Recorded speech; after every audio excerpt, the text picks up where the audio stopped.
பட்டிமன்றத்துக்கு வந்திருக்கீங்க. வணக்கம் வெங்கடேஷ். வணக்கம் நடுவர் அவர்களே. என்ன எப்படி இருக்கீங்க? நான் நல்லா இருக்கேன். நீங்க எப்படி இருக்கீங்க? நல்லா இருக்கேன். நம்ம வெங்கடேஷ வந்து பள்ளியில நிறைய பேர் பார்த்திருப்பீங்க. அவர் வந்து பள்ளிக்கு வரும்போது சிங்க நடை போட்டு சிகரத்தில் ஏறின்னு சொல்லிட்டு படையப்பா ஸ்டைல்ல வருவாரு. ஆனா இன்னைக்கு பாருங்க, இங்க பம்மி பதுங்கி வந்து சும்மா ஒரு ஒரு கூணி குறுகி ஏதோ வந்து 80% பெண்கள் இருக்கிற வகுப்பறையில் நுழையிற ஒரு எல்கேஜி மாணவன் மாதிரி வந்து நிக்கிறாரு. வீட்டுல ஒண்ணும் பிரச்சனை இல்லையா வெங்கடேஷ்? வீட்டுல ஒரு பிரச்சனையும் இல்லை நடுவர் அவர்களே. சரி, அப்ப ஆரம்பிங்க உங்க அடுக்கு மொழியில. அகர முதல எழுத்தெல்லாம் என அறிய வைத்து, அகர முதல எழுத்தெல்லாம் என அறிய வைத்து, ஆதி பகவன் என உரைய வைத்து, காய் தந்து கனி தந்து தேன் தந்து தேனின் சுவை தந்து நான் தந்து பேச வைத்த முத்தான என் முத்தமிழுக்கு என் முதல் வணக்கம். பெருமதிப்பிற்கும் மரியாதைக்கும் உரிய நடுவர் திரு இளஞ்செழியன் அவர்களே, நமது சங்கத்தின் பட்டிமன்ற பேச்சாளர்களே, தெனசி வாழ் தமிழ் மக்களே, உங்கள் அனைவருக்கும் சித்திரை திருநாள் நல்வாழ்த்தினை கூறி என் உரையை தொடங்குகிறேன். குடும்பத்தோட சிறப்புக்கும் மகிழ்ச்சிக்கும் காரணம் ஆண்களா பெண்களா அப்படின்றது தலைப்பு. குடும்பத்துக்காக தன்னை உருக்கி எழுவும் மெழுகுவர்த்தியாய் ஒளி தருவது ஆண்கள் தான் அப்படின்னு நான் பேச வந்திருக்கேன்.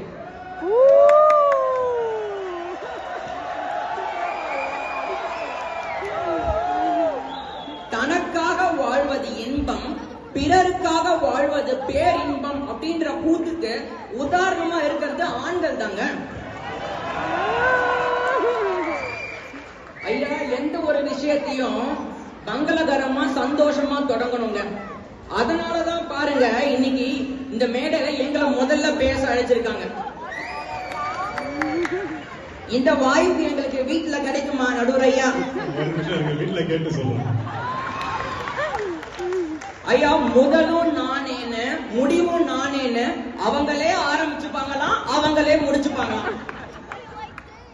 என்ன சார் நியாயம் இது?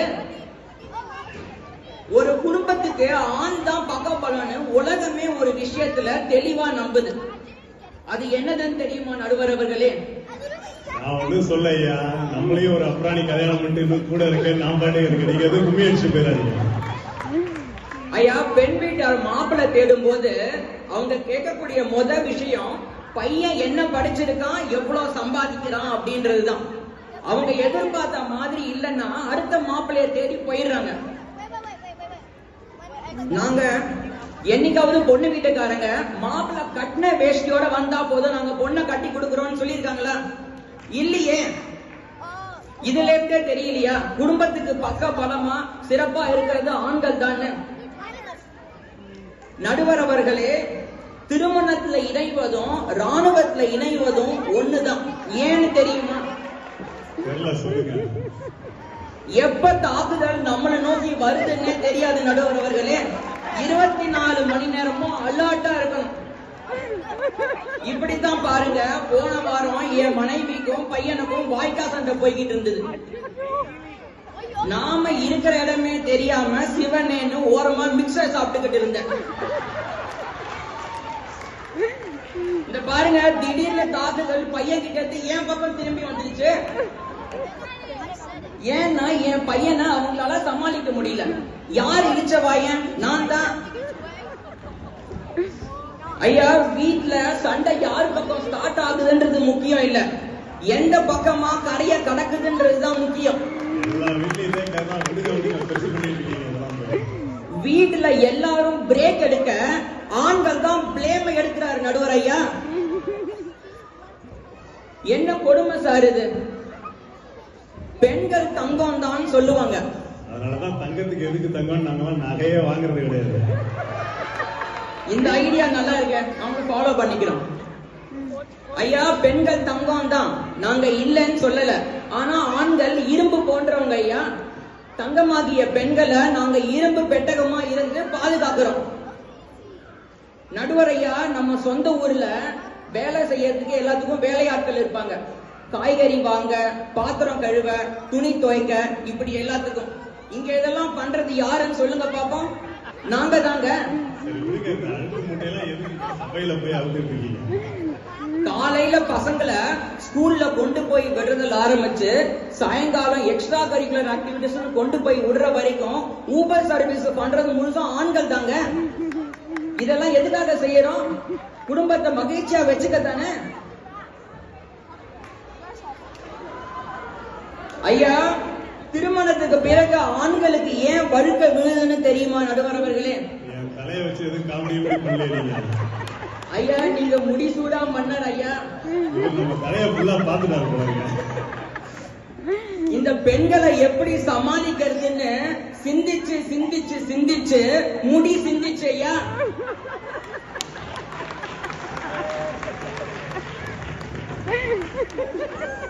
அம்மா என்னதான் குழந்தைய 10 மாசம் வயதுல சுமந்து பெற்றாலும் கடைசி வரைக்கும் நெஞ்சில சுமக்கிறது ஆண்கள் தாங்க. அம்மாவோட அன்பு தோசை மாதிரி, சாப்பிட்ட உடனே ருசி தெரியும். ஆனா அப்பாவோட அன்பு அந்த தோசை கல்லு மாதிரி, எவ்வளவு வெந்தாலும் அவங்களுடைய கஷ்டம் வெளியில தெரியாது நடுவரையா. ஒரு குடும்பம் மகிழ்ச்சியா இருக்கணும்னா பிரச்சனை இல்லாம இருக்கணும். பிரச்சனை எங்க இருந்து ஆரம்பிக்குது? மனைவி கிட்ட இருந்து தாங்க.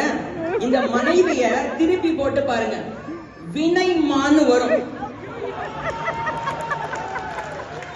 மான்னா பெரிய, வினைனா பிரச்சனை. அப்ப மனைவினா பெரிய பிரச்சனை. என்ன வெங்கடேஷ், இவ்வளவு தைரியமா வீட்டுக்கு நைட்டு வீட்டுக்கு போறீங்களா இல்ல ஊருக்கு போயிட்டே இருக்கீங்களா? அப்படியே சாப்பிட்டுட்டு அப்படியே கிளம்பிடுறாங்க. இப்படி வினையா இருக்கிறவங்க கிட்ட குடும்பத்தை மகிழ்ச்சியா வச்சுப்பாங்கன்னு எப்படி எதிர்பார்க்க முடியும்? ஆண்கள் பிரச்சனை வரும்போது அமைதியா இருப்பான், பெண்களும் அமைதியா இருப்பாங்க, இல்லைன்னு சொல்லல.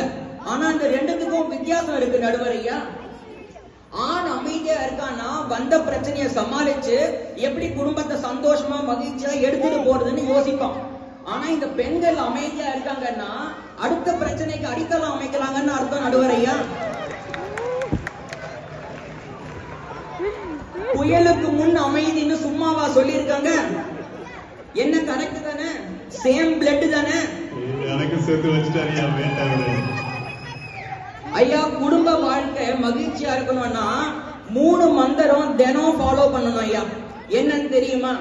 சொல்லுங்க சொல்லுங்க, வெயிட்டிங்.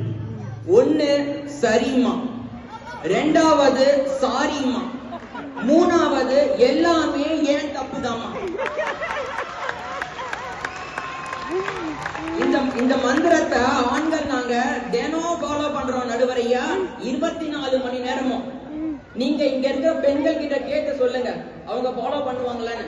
அந்த மனதைரியம் இருக்கான்னு கேட்டு சொல்லுங்க. ஐயா, அவங்களுக்கு தெரிஞ்ச ஒரே சரியா எப்போதும் கட்டிட்டு தான் இருக்காங்க, வேற என்ன தெரியும் அவங்களுக்கு? நீர் எங்கேயா போனீர்? ஒரு 10-15 வருஷத்துக்கு முன்னாடி இந்த மந்திரத்தை எனக்கு சொல்லித்தான் என் வாழ்க்கை எங்கேயோ போயிருக்கு ஐயா. ஐயா, இப்ப கூட நேரம் இருக்கு, நீங்க ஃபாலோ பண்ணலாம். பெண்களை விட ஆண்கள் தான் நிறைய சாக்ரிஃபைஸ் பண்றாங்க நடுவரையா.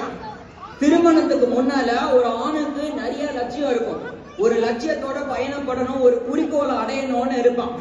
ஆனா கல்யாணத்துக்கு அப்புறம் மனைவி குழந்தைன்னு கமிட் ஆகும் போது ரிஸ்க் எடுக்க பயப்படுறான். கல்யாணத்துக்கு முன்னாடி ரிஸ்க் எடுக்கிறதெல்லாம் ரஸ்க் சாப்பிடுற மாதிரி இருந்தவன் கல்யாணத்துக்கு அப்புறம் தயங்குறான். ஒரு மிக்சரே சாப்பிட்டு உட்கார்ந்து அவன் முதல் குறிக்கோள் குடும்பத்தை மகிழ்ச்சியாகவும் சிறப்பாகவும் எடுத்துட்டு போறதுதான் இருக்கு நடுவரையா. நம்ம தமிழ் சங்கத்துக்கு வேற வேலையே இல்ல, மாசம் ஒரு ஈவெண்ட்டை வச்சிடுறாங்க. இப்பதான் பாருங்க, பொங்கல் திருவிழா, மகளிர் தின விழா, கோல போட்டின்னு கோலாகலமா நடத்திக்கிட்டு இருக்காங்க. இன்னைக்கு கூட பாருங்க வித்தியாசமா பூ கட்டும் போட்டின்னு வேற வச்சிருக்காங்க. பூ சுத்தறதா நம்ம வந்திருக்கோம், என்ன பண்றது? இப்படி கேப் விடாம வச்சுக்கிட்டே இருக்காங்க நடுவரையா. இதுல எத்தனை நிகழ்ச்சியில ஆண்கள் கலந்துட்டு இருக்காங்கன்னு சொல்லுங்க, விரல் விட்டு எண்ணிடலாம். சரி, அதை விடுங்க, ஆண்கள் தினமாவது கொண்டாடுறாங்கன்னு பார்த்தா அதுவும் இல்ல. நல்லா கேளுங்க, நல்லா கேளுங்க. சரி, எதுவும் இல்ல. இத கலை நிகழ்ச்சிகள்ல கலந்துக்கலாம், ஆண்கள்லாம் ஒரு குரூப் சேர்த்து ஒரு கலை நிகழ்ச்சிகள் கலந்துக்கலாம்னு பார்த்தாக்க இந்த தமிழ் சங்கம் வந்து ஸ்லாட் ரிலீஸ் பண்றாங்க. அதை இந்த பெண்கள் குரூப்பை எல்லாத்தையும் ஆக்குபை பண்ணிடுறாங்க. ஐயா, ஆண்களுக்கு ஸ்லாட்டே கிடைக்க மாட்டேங்குது. அமெரிக்கா விசா ஸ்லாட் கூட கிடைச்சிடும் போல இருக்கு, ஆனா தமிழ் சங்கத்தோட ஸ்லாட் கிடைக்க மாட்டேங்குது நடுவர் ஐயா. சரி, பெண்கள்லாம் இந்த கலை நிகழ்ச்சிகள்ல கலந்துட்டோம், அவங்க வந்து மகிழ்ச்சியா இருப்பாங்க. நாங்க ஆண்கள் என்ன பண்றோம், குழந்தைகளையும் முன்ன பெற வேலைகளையும் சேர்த்து நாங்க செய்யறோம். இதெல்லாம் எதுக்காக? குடும்பத்தை மகிழ்ச்சியா வச்சுக்கிறதுக்கு தானே. ஆண்கள் தானே இதெல்லாம் செய்யறோம். என்னம்மா இப்படி பண்றீங்களேம்மா? ஆண் என்பவன் கடவுளின் உன்னதமான படைப்பு. சகோதரிகளுக்காக இனிப்பை விட்டு கொடுப்பவன். பெற்றோர்களின் கனவுகளுக்காக தன் கனவுகளையே தியாகம் செய்பவன். காதலிக்கு பரிசளிக்க தன் பர்சையே காலி செய்பவன். மனைவி குழந்தைகளுக்காக தன் இளமையை அடகு வைத்தவன். லோனை வாங்கி வீட்டை கட்டிவிட்டு அதனை அடைக்க லோ லோ என்று அழைப்பவன். அடுத்தவர ஆனந்தத்திற்காக தன் வாழ்க்கை முழுவதும் ஓடுபவன். வீட்டிலே இருந்தால் சோம்பேறி என்போம், குழந்தைகளை கண்டித்தால் கோபக்காரன் என்போம், தாய் சொல்வதை கேட்டால் அம்மா பிள்ளை என்போம், மனைவி சொல்வதை கேட்டால் பொண்டாட்டி தாசன் என்போம். அப்பா, இந்த ஆண்களோட உலகம் குடும்பத்துக்காக தியாகம் செய்வதிலேயே காலம் ஓடுது நடுவரையா. கடைசியா ஒண்ணு மட்டும் சொல்லிட்டு என் உரைய முடிச்சுக்கிறேன். இந்த வீட்டுல பிரஷர் பில்டப் ஆகும்போது பெண்கள் தான் கேஸ் அட்ஜஸ்ட் பண்ணி பிரஷரை குறைக்கிறாங்கன்னு எல்லாரும் நினைக்கிறோம். ஆனா அது கிடையாது ஐயா. ஆண்கள் தான் பிளேமை கொஞ்சம் கொஞ்சமா கம்மி பண்ணி பிரஷரை எடுக்கிறாங்க, ரிலீஸ் பண்றாங்க. அதனால நடுவர் அவர்களே, ஒரு ஆணோட மனசு ஒரு ஆணுக்கு தான் தெரியும். சும்மா டென்னசியே அதிர்ற மாதிரி ஆண்களுக்கு சாதகமா தீர்ப்பளிக்குமாறு தாழ்மையுடன் கூறி வாய்ப்பளித்தமைக்கு நன்றி பாராட்டி என் உரையை முடிவு செய்கிறேன். நன்றி, வணக்கம். நீங்க நல்லா வெப்பத்தை குறைச்சிங்க போங்க. அரங்கமே சூடாயிடுச்சு உங்க பேச்சை கேட்டீங்கெல்லாம் கொஞ்சம் அமைதி ஆயிட்டாங்க. வேற ஆரம்பமும் நானே முடிவும் நானே, இவங்க பண்ற அட்ராசிட்டி தாங்க முடியல ஐயா. சரிமா சாரிமான்னு கேட்டே எங்க வாழ்க்கை போயிடுது. இப்படிதான் நாங்க இழுத்து பிடிச்சி குடும்பத்தை சிறப்பாகவும் மகிழ்ச்சியாகவும் இருக்க பாடுபடுறோம்னு சொல்லிட்டு போன வெங்கடேஷுக்கு பதிலடி கொடுக்க வராங்க நம்ம ஹேமா.